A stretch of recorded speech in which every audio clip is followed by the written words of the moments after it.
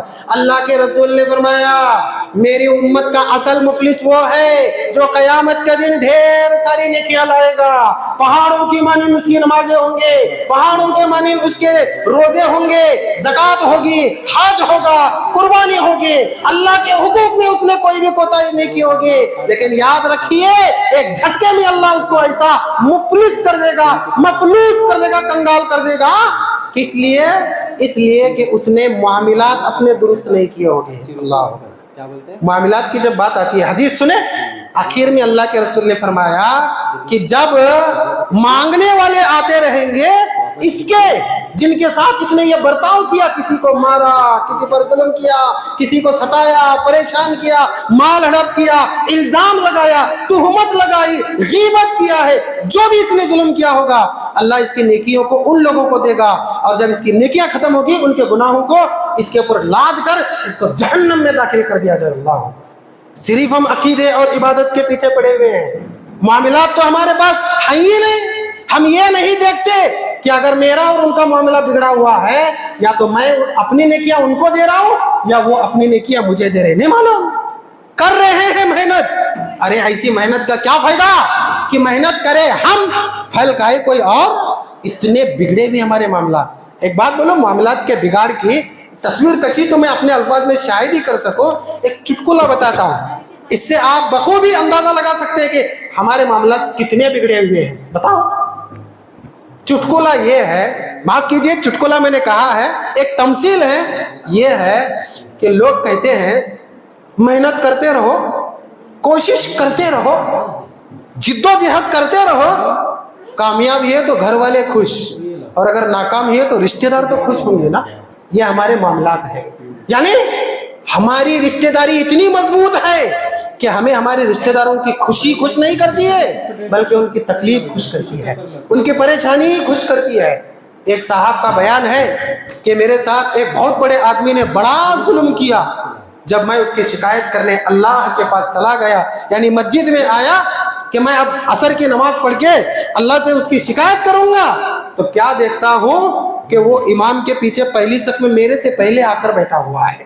یعنی دنیا میں وہ ظالم ہے، پریشان کرتا ہے، زیادتیاں کرتا ہے لوگوں کے ساتھ، لوگوں کے حقوق کی پامالی کرتا ہے، رشتہ داروں کے حقوق کو ادا نہیں کرتا ہے۔ ارے یہ حقوق کی بات چھوڑیے، احترام کا بھی حق ہم سے ادا نہیں ہوتا ہے، اور اللہ کے سامنے آ کر امام کے پیچھے، مصلی کے پیچھے آ کر بیٹھ جاتے ہیں۔ یہ ہمارا حال ہے۔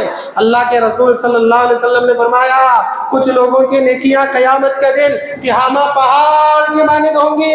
وہ تہامہ پہاڑ جسے دیکھ کر لوگ رشک کریں گے، کاش ہماری بھی نیکیاں اتنی زیادہ ہوں گے، لیکن اچانک ایک ہوا آئے گے، ان کی ساری نیکیاں روئی کی طرح اڑتی ہوئی نظر آئیں گے۔ صحابہ نے پوچھا اللہ کے رسول ایسا کیوں؟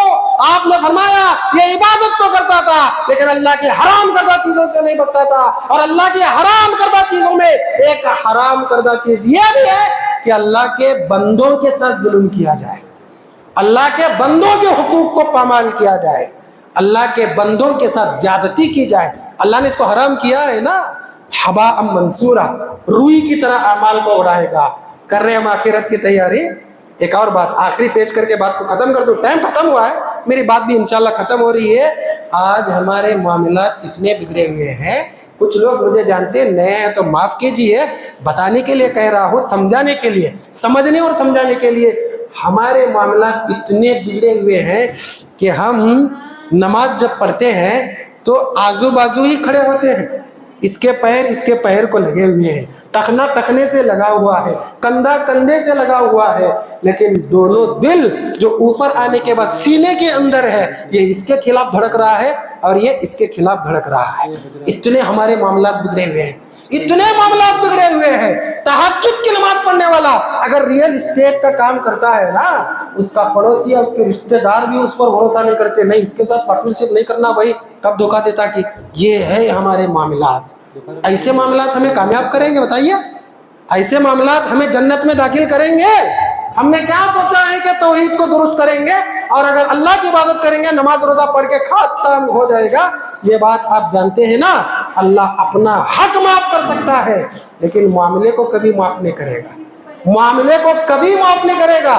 انسان کا ہی نہیں، جانور کے معاملے کی بھی معافی نہیں۔ اللہ دیکھ رہے آپ بولیں گے جانور کی بات کہاں سے آ گئی؟ اتنا بہت کچھ ہے۔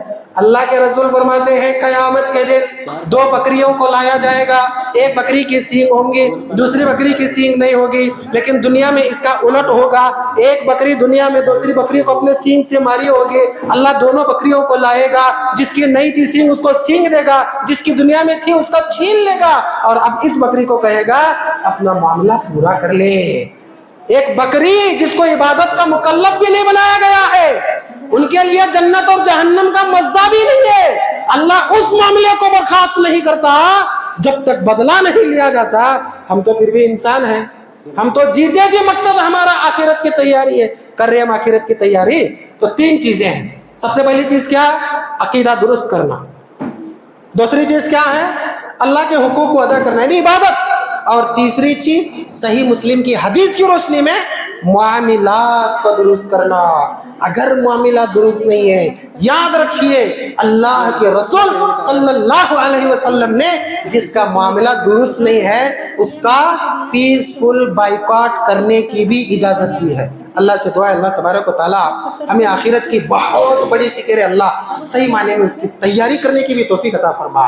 اللہ جہاں جہاں ہم چک رہے ہیں، جہاں جہاں ہم غفلت میں پڑے ہوئے ہیں، اللہ ہمیں تو راستہ دکھا. اہدنا الصراط المستقیم، اہدنا صراط الآخرہ. اللہ ہمیں آخرت کے راستے پر چلا، اللہ کامیابی کے راستے پر چلا. اللہ ہمیں جہنم سے بچنے کے اعمال اور جنت میں داخل ہونے کے اعمال کرنے کے نیک توفیق عطا فرما. جب تک اللہ زندہ رکھ اسی حالت میں زندہ رکھ، جب ہمارا خاتمہ ہو تو اللہ اسی ہمارا خاتمہ ہو.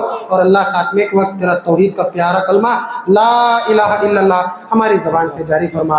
آمین. وآخر دعوانا ان الحمد للہ رب العالمین.